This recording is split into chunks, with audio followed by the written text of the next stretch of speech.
Can I just give a big shout out to the Stig as we go into part two? How are you doing, Stiggy? Hope you're well. Uh, keep getting emails, people asking the Stig to come on. So, Stig, the offer's still there. If you want to make a comeback for one night only, let me know, Stig. So, Stig's a bit of a character. He was a member of a WhatsApp group called Fury Power, and he backed Tyson Fury to Ilt to win a world title for a long time and defend and come back and that, and he got it all right. So, Stig, we give you your respect. We give you your respect. So here we are. Terry's here now. Hello, Terry. How are you doing? Right, mate. Can I just say something quickly? Forgot to do it earlier. I just say a massive rest in peace to Eric Guy, man. That's the guy in my photograph. I'm still gutted that we don't have Eric Guy anymore. And for a lot of your listeners who won't know who Eric is, Eric's basically videotaped every amateur bout worth knowing for over 30 years.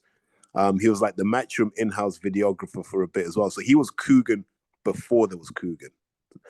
And it's a shame that he's passed away. You know what I mean? A man who loved boxing, but sadly towards the end, I don't think boxing loved him the same way.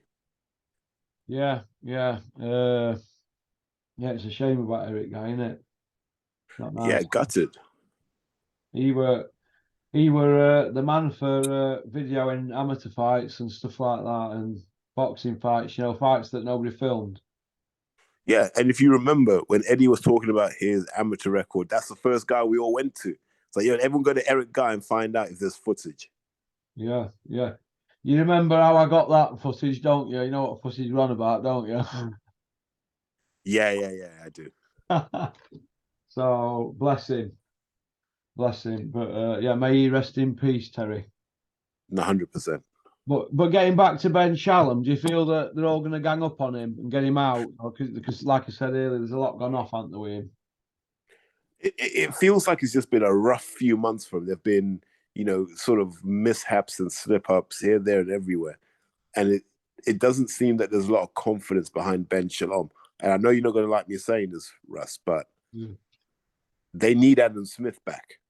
Yeah. You know what? Do you think that there might be something going on behind the scenes to bring back Bean? I think you have to bring him back because he was the steadying hand in that operation. As much as people like to criticize him, he was that steadying hand, and he had a good sense of what needs to happen and what doesn't need to happen.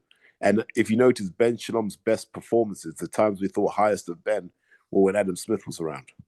Yeah. Oh, yeah. Yeah, I'm kind of like missing Beanisms. We miss them, don't we? I told you we would. Rough, tough, rugged, and ready for liftoff, AJ. We miss all that, don't we?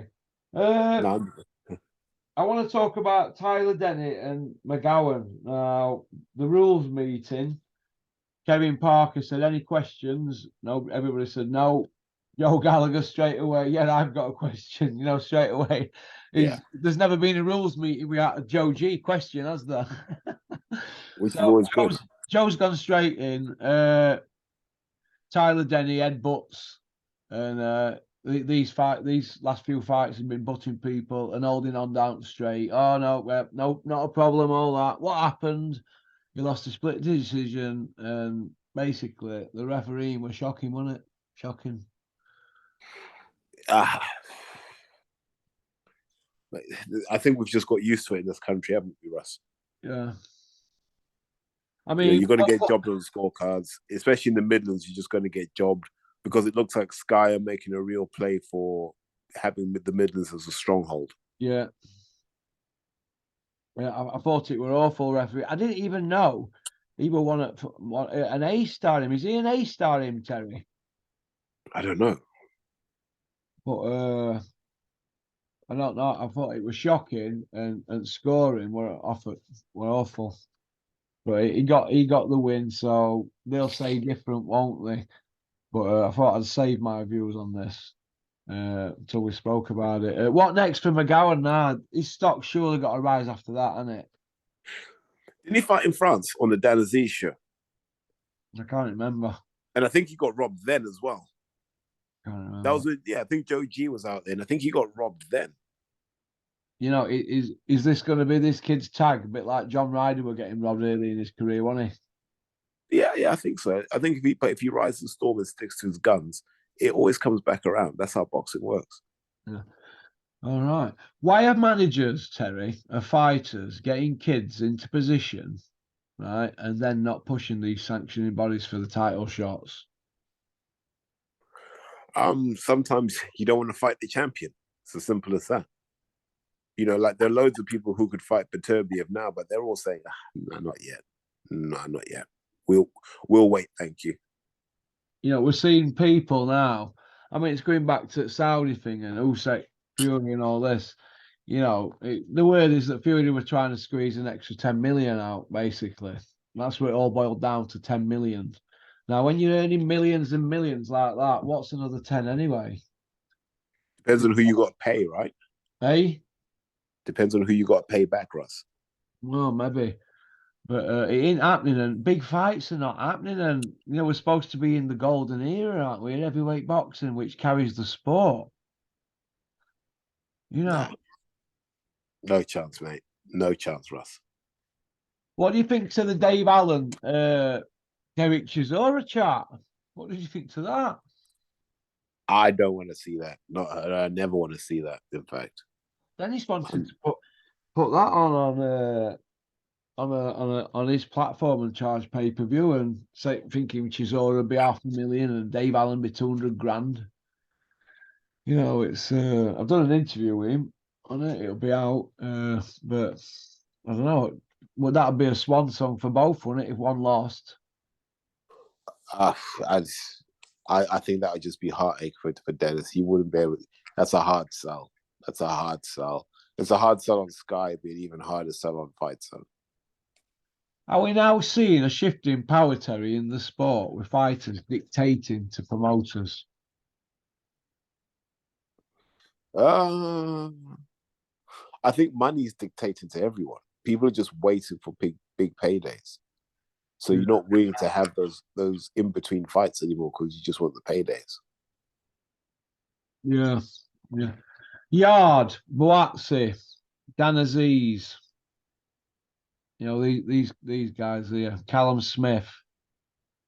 Why are we not getting these all in ring? What's happening, Terry? Here, there's Craig Richards. You could throw him in mix. You know what I mean? Although he's already been in with Boatsi and he's been parked up a year. What is Injured. happening? Is he injured? Craig's injured. Yeah. I didn't know that. So he's injured. Yeah. Because I asked him the same I question. like his attitude, Craig Richards, because he hasn't really shirked to fight, has he? No, he never will. He's not. He's one of those guys who's a true South Londoner. He won't back out of a fight. A bit like David A. Yeah, he'll just have it. If the money's right, he'll have it. Yeah, well, that's right with David A, isn't it? that will never change. Did you like the story? I told you this story years and years ago, but did you like the story Cobra came out with when he said that David A touched him in sparring and made his eyes water and he just thought, whoa. Yeah. And if you remember, Foch's nose was never the same after that. Well, it probably helped him actually, made it stronger. But he said he'd been whacked like that. He said, whoa, big cruiserweight touching him up. But then he said, but what did he say to me the other day? He said that Ward hit harder than David Hay. No, he didn't. He did. He did, man. You always have to get one in, don't you, about your big chum, Andre, son of God Ward. Indeed, he is the son of God. Right? Oh, Terry, please. No, but yeah, I'm going to text Foch this afternoon. See if we're going to play some golf next week. He's good at golf. Right. Women's boxing, Terry. Should it be 3 minutes around? Yeah, why not? May as well. I think it would give certain fighters an advantage. It would rebalance the sport. So I'm all in favor of 3-minute rounds. I think it makes sense. Yeah. Yeah. You think you root out the good ones from the bad ones? Well, we'll find out who's tough. That's for sure. Mandatories, Terry. Has anything changed? We spoke about this 6 months ago today. Mandatories. People get to mandatory positions and they've got to fight rematches to get to fight champ. Why is somebody not stamping out this?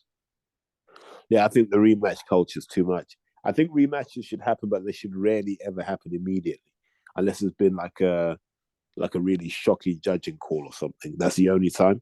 But generally, I don't like them. Never really been a fan. I think it just slows everything up. Right. I want to talk about Joe Joyce's situation now. Back up a while, he were mandatory, wasn't he, for a while, and it never happened, did it? You know, the WBO, wasn't it? Yeah. Right, it never happened. Now, people are saying that Sam Jones was his manager advisor at the time. Is that correct? God, I think so. That's what I say. I think so. Right. Well, whoever it were, why didn't they just push the legal route with WBO? Why didn't they do that? Because he'd have had his shot by now, and he wouldn't have. He would have probably been world champion, wouldn't he? But so here's the issue from where I understand it. The governing bodies all got together and they agreed the schedule for the mandatories, right? Because they were like, we need this undisputed fight to happen. So they said, right, we're going to schedule these mandatories this way. And it was always going to be the WBO first, then the WBA first, then the IBF, then the WBO. So that's been set in stone for a while, actually. Well, I think he might have missed the boat now, Joe. Do you think he's been found out? Uh, it's hard to say. There are a lot of things that confound the issue, right? Like Zhang's what 6'6", 6'7". He's a big lump himself. Yeah. Southpaw, reasonably quick hands for a big guy, but understands being a southpaw better than most people. So I think it's a hard ask of Joe. My worry was, did you see the interview he did? Was it with Umar? And Umar just and credit where credit's due. Umar Ahmed asked some damn good questions where he just said to Joe, what was the game plan? Yeah, And Joe Umar's Joyce the couldn't man at answer the it. moment. Umar is the man at the moment, and that kid at Boxing King Media, I don't know his name, but them two are the men Yeah, at the moment. They're the top two. 100%. Like, just they're asking the questions that when you listen to an Umar interview, there aren't many questions you're like, I would have asked this instead. You're like, Yeah. no, he got it all covered. Umar's carrying IFL at the moment as regards content for hardcore boxing fans. Umar, take him out of the equation. The rest are just lickers. Yeah, I agree with that. Yeah. Brain scans, Terry. Right, I've been screaming about it for a while. We know we can't have them in every gym, but is it possible that fighters can have quick access to them at the NHS? You know, instead of having to go through this 12-hour thing, because it's 12 hours now, A&E, isn't it? So, or can they just go book an appointment and get in straight away without having to go through all the rigmarole and having to pay 700 quid? So generally for brain scans, boxers should go private. Yeah, Just I for know that. Yeah. you don't want to cut corners with your health. But I think in terms of brain scans, I think we're getting there. We're not quite using the right kind of brain scan though. I think we need to be using the scan where they actually put dye. So they inject you some dye and it enables them to detect if there are any clots or any abnormalities on the brain.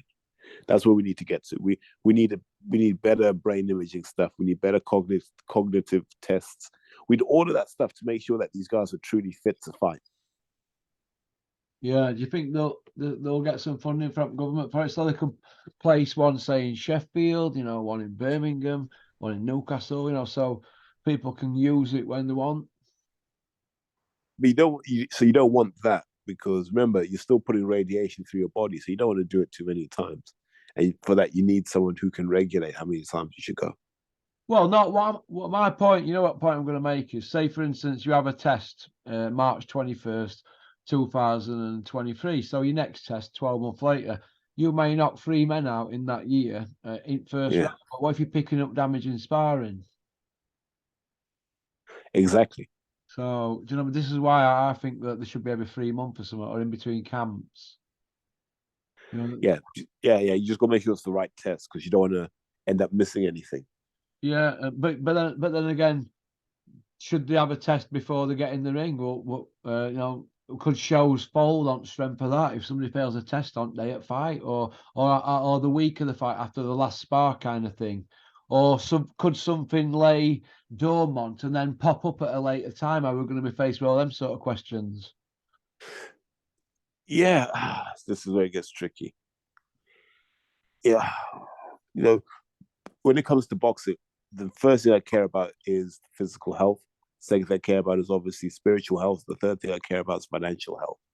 Yeah. I think we're getting there with the physical health side of things. I just think we're still not strict enough. Although if you've noticed, a lot of people haven't been able to box. Yeah, we haven't seen them for years now, and it's turning out that they may have failed a brain scan. So we're kind of doing enough of a job to catch people, but we could always be better. Yeah. Okay. You did a video a while back, Terry. Was it your 100th episode on the Beautiful Boxing podcast? It would have been 100 on Beyond Boxing, I think. Yeah, with Larry O. Oh yeah, Larry Part 2. Larry Part 2. I like the nickname Larry O. He's like Harry O, isn't he? Yeah. Who put money up for Shoot Night for Death Row. Yeah. Yeah. They used to think you put the money up for Death Row. I wish. Larry O spoke about a lot of things, and they've all come true, haven't they? Since then, everything. Yeah. Yeah, I remember he was getting criticized for the stuff he was saying. He got hammered by people we know and shunned for speaking out. So I want to give him some respect on that because it's a fantastic episode and he nailed it. And what's happening now is rife. It's rife now, isn't it? Nobody's saying a word. It's rife. Cheating. It's been rife for a long time, Russ. No, it's worse than ever now. Here's the thing, Russ. You got young boys now taking, what do they call it? TTM, testosterone, trembolone, and masteron, right? So all the young boys are on that now. 17, 18, 19-year-olds. These boys are on that, right? How can you be a young kid boxing and you're seeing your mates on this stuff? At some point, you're going to dabble because you're like, I need to get like they are. Yeah. The insecurity will kick in. And so we're living in a world of mass doping. And I mean, not just in sport, in terms of society, mass doping. If you took blood and urine samples of most of the population, you'd find some stuff in there that shouldn't be in there. Yeah. So it's hard to expect boxing, it's hard to expect football, it's hard to expect rugby, it's hard to expect athletics or cycling to be immune from the same pressures that are affecting society. Yeah. Yeah. It's a problem in white collar as well. I personally know people who are on it in white collar and they're roided out of their minds and they're going to be fighting somebody who isn't and somebody's going to get hurt. Yeah, and hurt badly. And that's going to be the issue. Because some of these white collars have had to go up boxing as amateurs. They're now doing white collar and it's basically bullying. They're like fighting kids that have never boxed in their life and they're getting in there and they've had a couple of weeks at a gym or something and they want to give it a try. Yeah, I know lads who are doing this YouTube celebrity circuit that have been in the gym since 2014, 15. But if people want to do it, it's up to them, isn't it? It's but when somebody gets hurt on that, touch wood they don't. But if they do, and I don't want them to, but it'll look bad on the boxing as a whole, won't it? Yeah, exactly. And so, but like I said, the floodgates have opened now, and they will all run for the hills, the Eddie Hills, and anything else. I can assure you, sure as eggs are eggs, sure as eggs are eggs, they will run for the hills. Right, Beefy. Beefy is going to fight Eubank 1st of July now. It's been put back. What do you think? How do you think that pans out? I think it's the same result. Yeah. I think we underplay how solid Liam Smith is as a boxer. Yeah. It's not flashy. He's seasoned. Yeah, he's tough, and what he does, he's got his basics nailed. Like And he was he's in the not going to fight be. with Canelo, wasn't he? At some Uh, time, at some point, he was in the fight, Terry. He did have his uh, moments. yeah, well, no, he had his moments, but I don't know if he was ever in the fight. You never thought Canelo would do anything other than win. Yeah, I suppose that, but he had his moments. Do you know what I mean? And he toughed it out. You know, like John Ryder toughed it out. Tough kids, aren't they? Seasoned. Yeah, 100%. Him and John Ryder probably earned the same dough, but Liam's got the legacy, hasn't he? British champion, world champion. Yeah, and that experience counts for something. You're from the Smith family, so we know that. They're I like mean, the Beatles of Liverpool for boxing, aren't they? no, they're like the Hartleys. Hey, did you notice Paul Smigger Smig after I stuck them inserts up of him, and said, look, Paul Smigger Smig, aka Jim Royal, look at the beard. Did you notice after that video come out, the next day he shaved his beard off, didn't he, for the first time in 4.5 years? And that was all down to Porky That Russ. was down to me, Smigger Smig, evening Smigger. Oh no, it's morning. Put the billboard Smigger out. Smig. Hey, bless you. Hey, I'd love him to come back, Smigger Smig, would you? Nah, Could you imagine if nah, he came back? not with all that weight he was carrying when I last saw the pictures of him. No way. Paul Smith 2.0. Well, could you imagine it? Could you imagine the Smithettes or the army, the Smith army, all 129 of them, That's a very precise number, Russ. all 129 of them, and 3 minibuses and a train pass. Hey, what if he did come back though? Hey, what if he had something left in the basement? That stuff in the basement. Hey, Smigger Smig on the comeback trail. Could you imagine him? I could have been a runner bean. Hey, you might be his first opponent. Porky Russ against Smigger Smig. I'd be honoured to share the ring, wouldn't I? I'd pay to watch I could then say, I fought a guy who was trained by the great Buddy McGirt. that. Oh, we just leave that to Buddy. He don't even need to review the opponent's previous fights. He's that good. He's There like you that go. guy, isn't he, that's that cool. He don't even need to make his bed in the morning. He's that cool. That's Buddy McGirt. This go-to trainer, this American go-to trainer. You know what I mean? Let's all go to the American trainers. Even though Britain invented the sport. Do you know what I mean? Yeah, but some of those American trainers, one thing I will give them credit for is they've accumulated more knowledge than our British trainers have. Yeah. At least some of our British trainers go over there to learn. Julian went over there. Joe G and all them used to go over regular to Freddie Roach's, didn't they? How many more British trainers go? Brian Hughes went over there. Pat Barrett went over there. Hey, Pat Barrett were put in camp over there, wasn't he? Let's see. That's You know what I mean? yeah. Seasoned, Terry, innit? Seasoned. Well, it is, isn't it? That's your favourite word. But when you're European champion and you're going, before he went European or after, either way, they sent him over then they part to live over there. And, he had to tough it out, didn't he? And that builds character. Yeah, I mean, I remember Frotch saying to me when he was living over there, having to go to Gleason's, we were like, oh, Subway and all that, and New York and that. People wanting to take your head off. Do you know what I mean? Yeah. Inspiring. Yeah, you need that. I think I'm not sure if he were over there with Howard Eastman.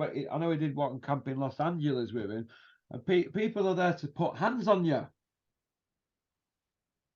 Do you know what I mean? There's none of this selecting a few people to come up to EIS and let's all go for a Nando's after.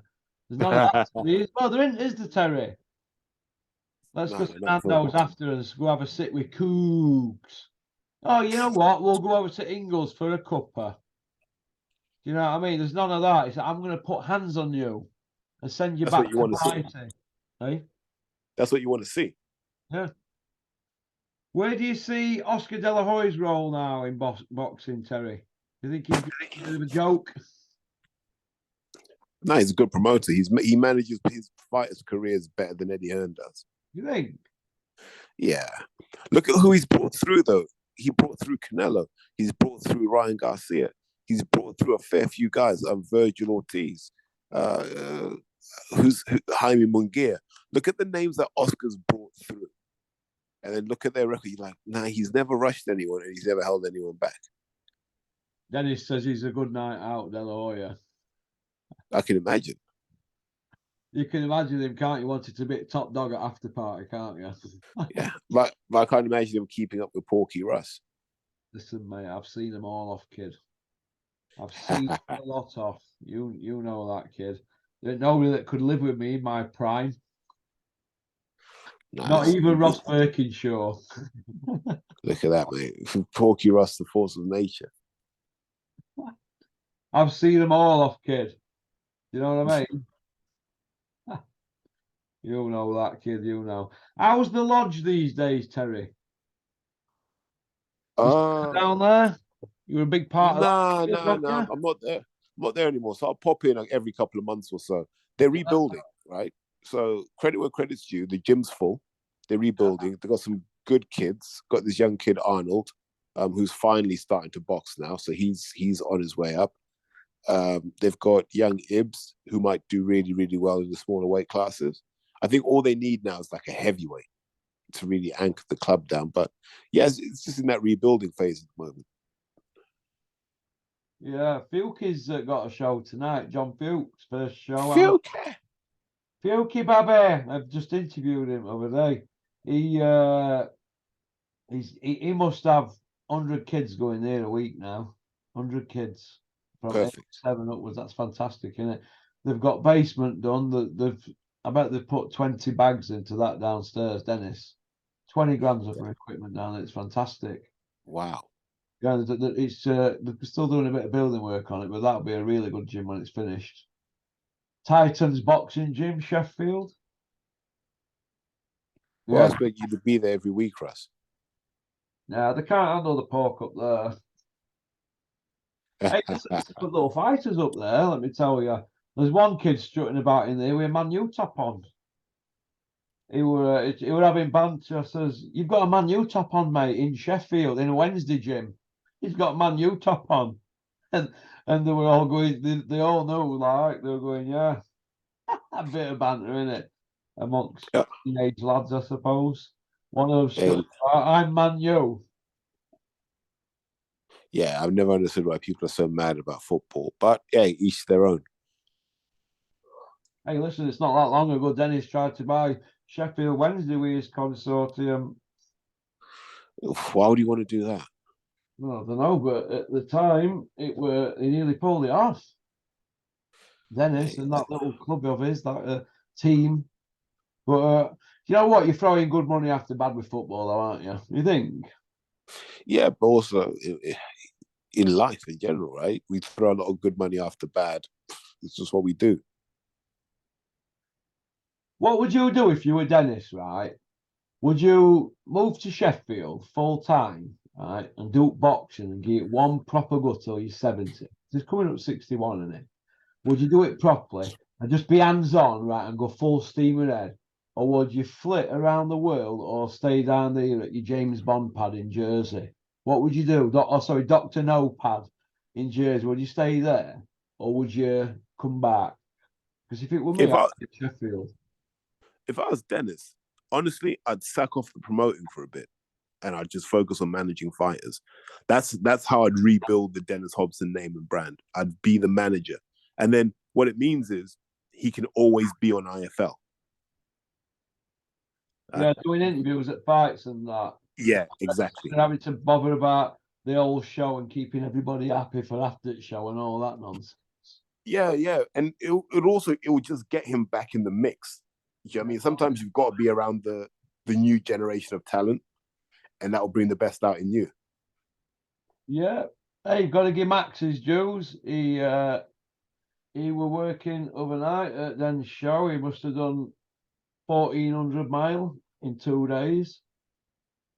Ferrying VIPs back and forward from airport and hotels and that. earning his stripes, Max, for that June 17th date, innit? Yeah, fair play to him. How's his weight looking? Well,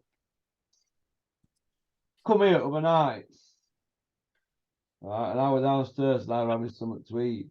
And Max was watching me eat. Want you, Max? I know you watch. I know you're listening, Max. I says, Max, get on them fucking scales. So Dennis were on phone and Julian. So I got him up scale. He was like, oh, I've had something to eat. I've had this in water and all this. I says, Max, get me them scales. So I got him on scales. 22 stone 8. 4 or 5 days later, he's 21.8 and he's trained every day this week with Nick Manners and Julian because Dennis has said, Max, we like you, you're lovable, he's loyal, he wants to be a part of it, right? He's not two-faced, and he actually has got a ramrod jab. And you know what? If you throw him down on that bench press, he can lift with best of them, right? But he's not going to be able to do that at 21 stone 8. So then he says, you've got to get to 19 stone, Max, or you're not fighting. So, and he knows now, so he's took time off and he's got, what's he got, 5 weeks? To knock a couple of stone off. He's got to get at least to 19. And he'll do it. Yeah. Otherwise, he's down the road. And he showed himself up. And then don't forget, it's going to be hard to match him because he's very novice and raw, isn't it? But he's put himself in this position now. And what Dennis will be more or less putting pressure on him with is, Max, don't you let me down. He'll be saying that to him, and that'll spur him on. Because Dennis don't like to be let down if you've said something to him. If you say you're going to do something with Dennis, he might have had a drink, but I'll tell you what, a week later he'll say, oh, I thought you were doing that. It's always said. And that's what he's like. And that's how you earn your stripes. So Max is going to have to get some weight off because he's shot his mouth off. And he knows that. And he's a likeable kid. He is likeable, honestly. And he'll do out for you. He's big-hearted, honestly. But he's in this. You got to be a man of your word. I think rule number one in being a man is you got to do what you say you're going to do. But Terry, he's put himself in this position now where he's wanted it. He's been knocking on doors. He went to Sheffield to Dennis's office. He went there. He flew out to Jersey. Obviously, Dennis and Sarah put him and the owner up. So he's been training out there in Jersey. He flew out to Malta. He paid his own way. You know what I mean? So he's got to be. He's not short of a few quid, is he, anyway? Like, but you know, he wants it and he understands that he's got to do tickets. You know, I don't agree with that, but he's got to do tickets, hasn't he? Do you know what I mean? To pay for opponent. It's how he wants to do it, so he's got his opportunity, hasn't he? Also, that when you got to sell tickets, that means you got to create a fan base. That means you got to go out there. You got to shake hands. You got to build relationships. These are all skills that are just useful in life, full stop. He'll do 150 or 120, I think. Yeah, Russ, remember the years you were doing 400 tickets? Me, I know. You were just doing 400 tickets just to see Porky Russ. Me against Eddie Hills, they do 40,000 at Old Trafford. 36,000 at Bramall Lane. Yeah, Bramall Lane, that'd be good for Sheffield United fans, wouldn't it? We're going to see Eddie in a fight soon. It's in him. It's in him. Trust me. Eddie wants to have a fight. He wants to prove his son to Sky Nicholson. Oh my God. He wants to prove he's mad. I sent him some Viagra, didn't I, Eddie? Yeah, I said, Eddie, I know you need these, so I posted them. Oh. Was he still at the same place? Hey? Is he still at the same place? No, I didn't send it to his house because that's a bit of a liberty. I sent it to his office. Okay. But that wouldn't be good sending it to his house, would it? In his current state of play. Yeah, I see. You know what I mean? Old Eddie Hills, the gladiator, Russell Crowe. Hey. Fast bowler, Bob Willis. Card shark, Steve McQueen. Will Carlin, Hooker. You know what I mean? Hey? Steve Davis, long potting snooker champion. Golfing agent. You know, what's that golfing agent? Jenny Maguire. He's everything he rolled into one, isn't he? Mick Jagger, singer, jack of all trades, master of one, and that's promoting, and that's only himself. Yeah. Well, that harsh, that little verse. No. I know you've been saving that for a while. And don't forget his wig. Is it tested against hurricane winds though, like Maury's? Because I don't think it's I've got photos of Eddie where he looks like he's ready for liftoff. You know, like Trump when he gets on airplane. Yeah. That's Eddie, innit? That's why he puts Michael Jordan out on when he gets on plane, innit? In case he ends up in sky before jumbo jet.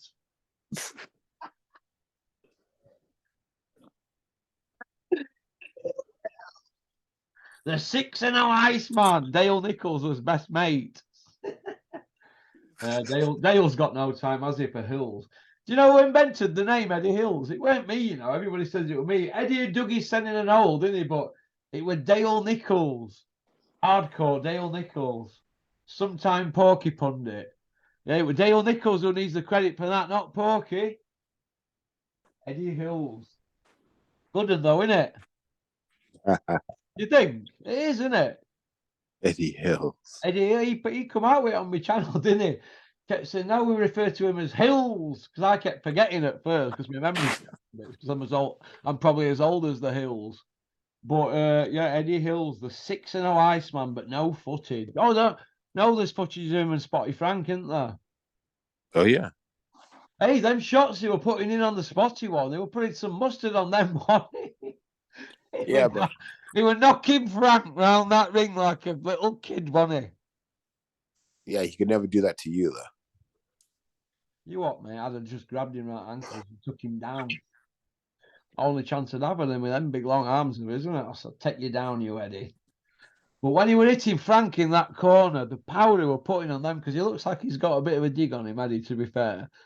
The mustard he were putting on them shots, and in Eddie's face, you could see Hulk veins popping up. It was like Hulk. It was like Hulk, honestly. We a toupee. To God, honestly, it was like Hulk in a bad wig. But Frank, honestly, took some right shots at kidneys, didn't he, in his back? And he was flabby, wasn't he, as well? And he was going really red. Oh, God, Terry. I nearly had to get my Umbro sock out. Oh my God. I swear to God, Terry, honestly. I swear to God. I always watch that, you know, every now and then just to cheer myself up. That and Dave Walker against Big Malk. Oh, stop.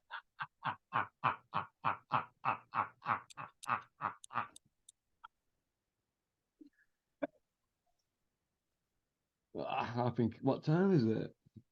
12:20 p.m. Oh, God. I've got to stay up another 10 hours. Oh mate, good luck with that. I've got loads on as well. Loads. I've got to go to my tailor's kid to get me Hugo Boss top. They took it in for me because I can't afford a new one. Dug it out. I've only had it on about 4 times. I thought, I'm not buying it. I'm just going to get that cut down. Well, I'm sick of clobber. I'm just going to get some stuff cut down. Just sick of throwing stuff or giving it away. Do you know what I mean? Yo, that's why I just buy white and black t-shirts. Yeah. You know what I mean? Sick of giving it away. But hey ho. So hope you're well. Well, listen, thanks for coming on. We've had a laugh, haven't we?